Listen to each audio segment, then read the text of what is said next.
देशों की करोड़ों की आबादी की दिलों की धड़कनें बढ़ जाती हैं जब इंडिया और पाकिस्तान क्रिकेट के मैदान पर आमने सामने होते हैं। दोनों देशों के 11 खिलाड़ियों की दोस्ती की पोल खुल जाती है जब नीली जर्सी हरी जर्सी से क्रिकेट के मैदान पर टकराती है। और ये देखिए, दुनिया भर के क्रिकेट फैंस के लिए इससे बेहतर बात क्या हो सकती है कि एक ही हफ्ते में दूसरी बार इंडिया और पाकिस्तान की टीम आमने सामने होने वाली है। एशिया कप में जो पहला मुकाबला था वो भले ही बारिश की वजह से धुल गया हो, लेकिन अब सुपर 4 स्टेजेस में एक बार फिर से इंडिया का सामना होगा पाकिस्तान से, और तब देखना होगा किसको कितना तैरना आता है और कौन कितना पानी में है। नमस्कार, एबीपी न्यूज पर आप ये स्पेशल कवरेज देख रहे हैं। आपके साथ मैं हूं प्रीति दहिया, और इस स्पेशल कवरेज में हमारे साथ पाकिस्तान से जुड़ेंगे समा टीवी के मुनीब फारूक। मुनीब, बहुत स्वागत है आप सबका भी। और इससे पहले कि मैं जानूं कि आपके पैनल पर इस महामुकाबले के लिए कौन कौन है, इंडिया में जो मेरे साथ मौजूद है हमारा बड़ा पैनल, उसका इंट्रोडक्शन करा देती हूं। और सबसे पहले इस लिस्ट में नाम आता है 1983 world cup winning captain one and only Kapil पाजी। कपिल देव हमारे साथ आज के शो में जुड़े हैं, और साथ ही former India captain stylish batsman Mohammad Azharuddin भी आज हमारे साथ जुड़े हुए हैं। मेरे साथ स्टूडियो में मौजूद है अतुल वासन, और साथ ही श्रीलंका से एक एक अपडेट हमारे लिए लेकर आएंगे एबीपी न्यूज के स्पोर्ट्स एडिटर जीएस विवेक। तो मुनीब, अब आप बता दीजिए आपके साथ कौन कौन मेहमान वहां मौजूद हैं।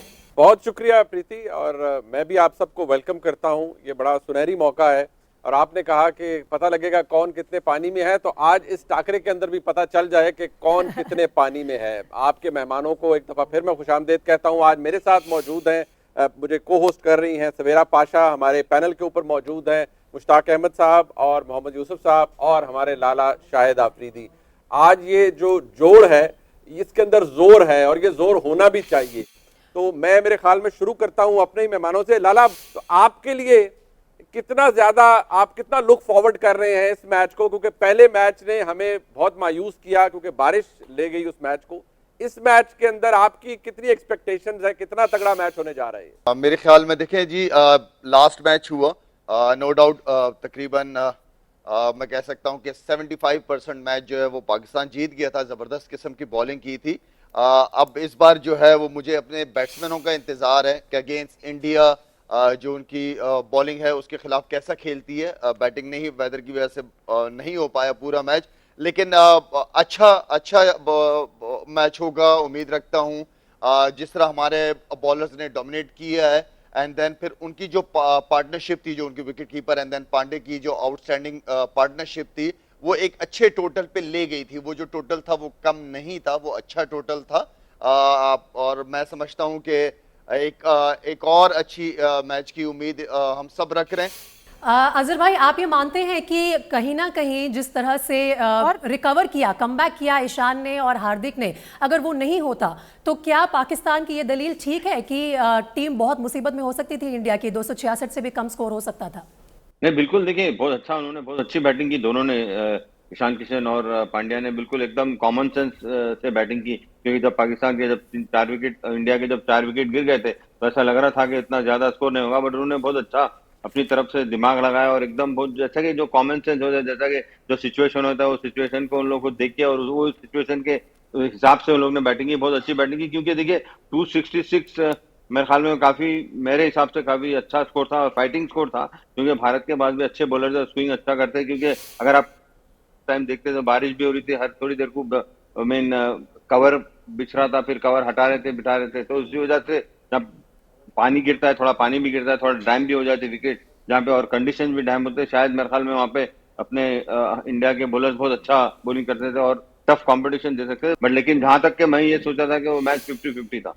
कपिल सर, जैसे प्रीति ने तैयारी की बात की कि शायद पाकिस्तान ने टॉप ऑर्डर बैटर्स पे ज्यादा तैयारी की थी, मिडिल ऑर्डर बैटर्स पे नहीं की थी तैयारी, वहीं आपको क्या ऐसा लगता है कि आपके बैटर्स ने, इंडिया के बैटर्स ने शाहीन पे बहुत तैयारी की थी और नसीम आउट ऑफ कोर्स आ गए और उनको अंदाजा ही नहीं था कि जी नसीम भी ऐसी बॉलिंग कर जाएंगे उनके खिलाफ? देखिए, मैच के बाद ये सब चर्चा करनी बहुत आसान है। किसी न किसी ने तो रन बनाना है। ऐसा तो नहीं हो सकता कि टीम 50 पर आउट हो जाए, और ऐसा भी नहीं होता कि टीम 400 रन बना दे। अगर वो होता भी है तो वो 100 मैचों में एक बार होता है। इसलिए प्लानिंग जो भी करो, वो पिछला मैच बुरा लगा, लेकिन मैं कहूंगा कि पाकिस्तान का थोड़ा पलड़ा भारी था, बेहतर था, वो बेहतर खेले। अभी ये देखना है कि दोनों टीम प्रिपेयर हैं और दोनों टीम अपना बेस्ट देंगी। जब तक पूरा मैच नहीं होगा हम कह सकते हैं कि इस टीम ने बेहतर किया, दूसरी टीम ने बेहतर नहीं किया। हाँ, आज अगर बात करें, पाकिस्तान की टीम पिछले एक साल से बहुत बेहतर हो गई है। पिछले 15 साल से इंडियन टीम ने डोमिनेट करके रखा था।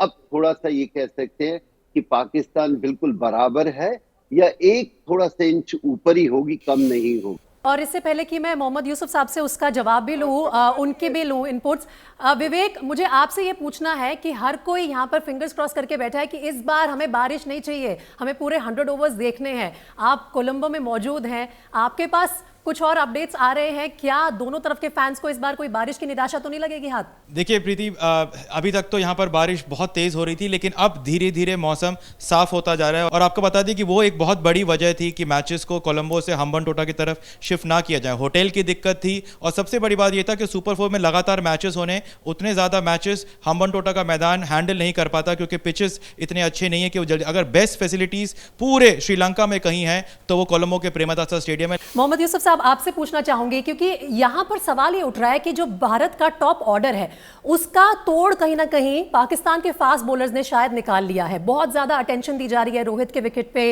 विराट कोहली के विकेट पे, शुभमन गिल को भी सस्ते में आउट कर दिया। इस बार आपको क्या लगता है कि पाकिस्तान के ऊपर भी क्या कुछ इंटरनल प्रेशर है कि हमने अपने आप को, हमारे बैट्समैन को परखा नहीं है अभी इंडियन बॉलिंग के सामने? बिस्मिल्लाहिर्रहमानिर्रहीम, बिल्कुल ठीक आपने कहा है क्योंकि इंडिया की बॉलिंग भी बहुत ज़बरदस्त है। जैसे बुमराह है, सिराज है, पांड्या जो कि बॉलिंग ऑलराउंडर है, जो शर्डल खेला था वो भी सीम बॉलर है। अगर ऐसी विकेट मिले जैसे लास्ट मैच में थी तो इंडिया की बॉलिंग भी मुश्किल डाल सकती है फर्स्ट 15 ओवर में, और साथ इनके स्पिनर भी बेहतर हैं। तो इसमें कोई शक नहीं कि इंडियन बॉलिंग इस टाइम टॉप क्लास है। ये जो जैसे कपिल भाई ने बताया कि पिछले 15 साल में इंडिया की टीम बेहतर थी, उससे पहले हमारी टीम बहुत बैलेंस होती थी। 6 बॉलर होते थे, 2 ऑलराउंडर होते थे, 3-4 हमारे फास्ट बॉलर होते थे। इसी तरह अब इंडिया की बॉलिंग में वो डेप्थ नज़र आ रही है जैसे पाकिस्तान की बॉलिंग में कभी होती थी, क्योंकि इनके पास 2 बॉलिंग ऑलराउंडर हैं, बड़े ज़बरदस्त हैं। जडेजा है, ज़बरदस्त क्रिकेटर है, पिछले कई अर्से से वो परफॉर्मेंस दे रहा है ऑल फॉर्मेट में, टेस्ट में, वनडे में, T20 में। तो एक ज़बरदस्त कॉम्बिनेशन बना हुआ है। तो पाकिस्तान बैटिंग के लिए भी एक चैलेंज होगा, और इसके अलावा पाकिस्तान इंडिया के मैच में प्रेशर बहुत ज़्यादा होता है। जो प्रेशर हैंडल करता है वो लड़के परफॉर्म करते हैं। अतुल, आपसे मैं पूछना चाहूंगी, ये जो हम बात कर रहे हैं प्रेशर सिचुएशन की, जिस तरह से दोनों ही टीम्स पिछले कुछ मुकाबलों में आमने सामने हुई है, आपको लगता है प्रेशर की इंटेंसिटी अब कम है या फिर अभी भी उतना ही है? इस जिस दैट अपने आप को कंट्रोल करना ज़्यादा बेटर हो गया है दोनों टीम्स देखिए, का? प्रेशर मैंने पिछले शो में कहा था कि प्रेशर जो इंडिविजुअल रहता है ना, वो पहले शायद एज जो था कि पाकिस्तान के अगेंस्ट परफॉर्म कर लो तो आप हीरो बन जाओगे, या पाकिस्तानी प्लेयर्स अगर इंडिया के खिलाफ कर लें तो सभी प्लेयर्स के ऊपर प्रेशर था। और एक प्रेशर था हारना नहीं है, क्योंकि बाकी जो फैंस हैं ना इस मैच को मैच से बढ़ के लेते हैं, क्रिकेट से बढ़ के। बाद में क्या हुआ कि वो थोड़ी थोड़ी इंटेंसिटी जो है ना भारत की तरफ से, जो प्रेशर है इंडियन प्लेयर्स का, क्योंकि इंडियन प्लेयर्स के बाद बहुत कुछ एवेन्यूज आ गए।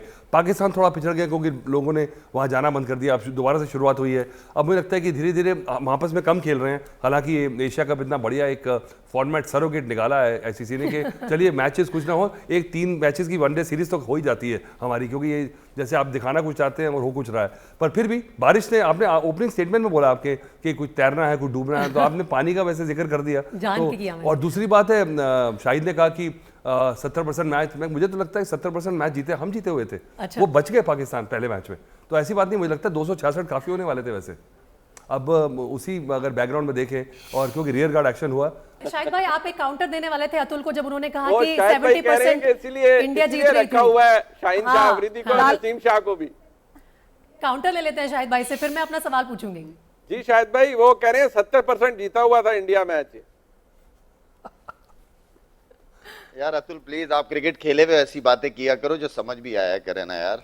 देखो ऐसा अब हम जब तो जो खुद चीज इंडिया नहीं की हुई तारीफ है कर रहे हैं। तो आप भी कह सकते हैं अपना पॉइंट, मैं भी कह सकता हूं, और हमारे प्लेयर्स जो है वो अपने आप के लिए यही कॉन्फिडेंस बूस्टर है कि हमने काफी रन बना दिए थे। अब उनके लिए मुसीबत होती, क्योंकि पाकिस्तान एक तो हिस्ट्री भी है ना कोलैप्स करने की। विवेक के पास एक बार चल लेते हैं। विवेक, एक सवाल अभी सबके मन में ये बना हुआ है कि केएल राहुल वापस टीम इंडिया के साथ जुड़ गए हैं और कल उन्होंने जमकर बैटिंग प्रैक्टिस की है इंडोर नेट्स में। क्या पॉसिबिलिटी है कि केएल को मौका दिया जाएगा पाकिस्तान के खिलाफ इस मुकाबले में, या फिर इनफॉर्म बैट्समैन ईशान किशन ही मैदान में उतरेंगे? प्रीति, मैं इससे पहले कि आपके सवाल का जवाब दूं, मैं बस जो बातचीत यहाँ पर चल रही थी कि 70% कौन सी टीम जीत रही है, और तो सवेरा ने भी एक चीज़ मेंशन की और मुनीब भाई ने भी एक मेंशन किया कि जब सवेरा ने बात करते हैं बाबर आजम की तो वो कहते हैं कि हमेशा से रन करते आ रहे हैं बाबर आजम, तो हमेशा से रन तो विराट कोहली भी करते आ रहे हैं, तो विराट के एक फील्डर को इतना हाईलाइट करने की ज़रूरत क्यों है? दूसरी चीज़ कि ये वो पाकिस्तान की टीम है जिसने पिछले 1-1.5 साल में सिर्फ 2 बल्लेबाज पे खेले, अब जाके उन्होंने पकड़ना शुरू किया, उनका कॉम्बिनेशन ठीक हुआ है, अब जाके वो मैचेस जीत रहे हैं। और एशिया कप का भी बिजनेस एंड अभी नहीं आया है, उसके बाद आपका वर्ल्ड कप है, इंडियन टीम पीक करना शुरू कर रही है, पाकिस्तान टीम पीक कर चुकी है, अब क्या सस्टेन करेगी वो बहुत बड़ा सवाल है। और ये जो बात यहां हो रही है कि शाहीन शाह अफरीदी का हमारे सर पे हवा बैठ गया है और इंडियन टीम डर रही है, बिल्कुल भी ऐसा नहीं है। प्लीज आप अपने स्टूडियो में बैठ के ऐसा कोई भी ग्राउंड रियलिटी से अलग होके मत कीजिएगा। अब कुछ ज्यादा ही जज्बाती हो गए थे, हम आपको पाकिस्तान के खिलाफ उतार नहीं रहे खेलने के लिए, तो रिलैक्स रहो, एंजॉय करो क्रिकेट को। मेरे ख्याल में देखिए इंडिया की team no doubt batting lineup बहुत ही जबरदस्त है, लेकिन जो अच्छा कर रहे हैं उसको प्रेस करने की कोशिश करें। हम यहाँ बैठ के जब भी इंडिया अच्छा परफॉर्म करता है हम अच्छा कहते हैं, अच्छे अल्फाज में याद करते हैं। तो हमें क्रिकेट को, जिस तरह सवेरा ने कहा, हमें क्रिकेट को सपोर्ट करना चाहिए चाहे किसी भी तरफ हो। देखें जो टूर्नामेंट्स होते हैं, जो इवेंट्स होते हैं, वो आपको बॉलर्स जितवाते हैं, खासतौर पे इस तरह की कंडीशन में। रिस्पेक्ट जहां पर ड्यू है डेफिनेटली देनी चाहिए। All respect to Pakistani bowlers, जिस तरह से वो परफॉर्म कर रहे हैं ये किसी से छुपा नहीं है। और मेरे ख्याल से ये डिस्कशन भी बहुत वाइडली किया जा रहा है कि वो किसी पर्टिकुलर कंडीशन पर निर्भर नहीं करते, जैसे भी हालात होते हैं ये बॉलर्स जो हैं किसी भी बैटिंग लाइनअप को हिला सकते हैं, हिलाते रहते हैं। लेकिन अगर सिर्फ इंडिया के नजरिए से देखा जाए, मैं पूछ रही थी क्या इंडिया को पाकिस्तान स्पेसिफिक स्ट्रैटेजी अपनानी चाहिए? क्या हमें टॉप में कुछ बदलाव करने चाहिए? ईशान को ओपन करना चाहिए रोहित के साथ, या आप केएल को वापस इस टीम में देख रहे हैं? देखिए जी, जो बेहतर तो हमसे बेहतर तो टीम बता सकती है इस समय क्या कॉम्बिनेशन होना चाहिए। हम बाहर बैठ के सिर्फ अनुमान लगा सकते हैं कि ये ना हो वैसा हो। मुझे लगता है कि अभी तक सब ठीक चल रहा है तो चलने दो। बहुत अच्छी बात किसी ने बीच में कही थी कि एक मैच की परफॉर्मेंस के ऊपर आप टीम को हिला नहीं सकते, और उम्मीद रखते हैं पिछले 2-3 साल से इसी तरह क्रिकेट इंडियन टीम खेल रही है और बेहतर खेले। मैं ये भी चाहता हूं कि पाकिस्तान की गेंदबाजी बहुत बेहतर है। ये भी मानते हैं कि विराट कोहली ने रन नहीं किए, रोहित ने नहीं रन किए। बड़ी अच्छी बात कही कि रोहित थोड़ा सा सहमा हुआ लग रहा था, इतना वो फ्रीली उनके हाथ पांव नहीं चल रहे थे। और विराट कोहली अगर आउट हुए, ऐसे कई बार कितने प्लेयर, बड़े बड़े प्लेयर आउट होते हैं, लेकिन हाँ 3 मैचेस में लगातार जो रन नहीं बनाते, फिर हम थोड़ा सा उसका चर्चा करनी चाहिए, बातचीत करनी चाहिए। अभी यही होना चाहिए कि मैच पूरा हो और मजेदार मैच हो और पिच अच्छी मिल जाए दोनों टीमों को, तो और भी देखने वाले को मजा आ सकता है। मैं अजहर भाई से यहाँ पूछना चाहूंगी। अजहर भाई, ये जो क्रिकेट प्रॉपर्टी की बात हो रही है, क्या ये फेयर है? जस्ट बिकॉज आप किसी पोजीशन पर पहले थे, इंजरी हुई, आप वापस आके क्या ऑटोमेटिकली उसे क्लेम कर सकते हैं? एक इनफॉर्म प्लेयर को बाहर बिठाना कहाँ तक फेयर है? नहीं, बिल्कुल मेरे हिसाब से तो इनफॉर्म प्लेयर को बिल्कुल बाहर नहीं बिठाना चाहिए, क्योंकि जहां तक के जो टीम परफॉर्मेंस है, ईशान किशन और हार्दिक पांड्या ने जो बैटिंग की, तो मेरे ख्याल में टॉप ऑर्डर को भी थोड़ा उस पर ध्यान देना चाहिए कि कैसे बैटिंग करना चाहिए। क्योंकि देखिए यहाँ पे बैटिंग के बारे में जो बात हो रही, क्योंकि देखिए जो ऐसे जब बड़े मैचेस होते हैं, इंडिया पाकिस्तान का मैचेस है, तो मोस्टली जो प्लेयर्स होते हैं वो अपना नेचुरल गेम उतना नेचुरल नहीं खेलते हैं, क्योंकि वो चाहते हैं कि हम हर बार स्कोर बनाएं और स्कोर करना चाहें, तो इसी वजह से थोड़ा अपने जो नेचुरल इंस्टिंक्ट है उसको थोड़ा सा पीछे खींच लेते हैं। As a player, as a batsman, मैं भी बोल रहा हूँ, बहुत से टाइम हमें भी ऐसा लगता था कि ये मैच में अच्छा ही करना है, क्योंकि इतना बड़ा मैच होता है और प्रेशर ज्यादा रहता है और लोग ज्यादा फोकस ज्यादा होता है ऐसे मैचेस पे, क्योंकि इंडिया पाकिस्तान का मैच पे। तो मैं समझता हूँ कि पिक वन, ईशान या केएल राहुल, एक को आपको चुनना हो, किसे चुनेंगे? ईशान किशन को खेलना चाहिए। ईशान किशन को खेलना चाहिए। चलिए, यहाँ पे ये कंट्रोवर्सी अजहर भाई ने सॉर्ट आउट कर दी है।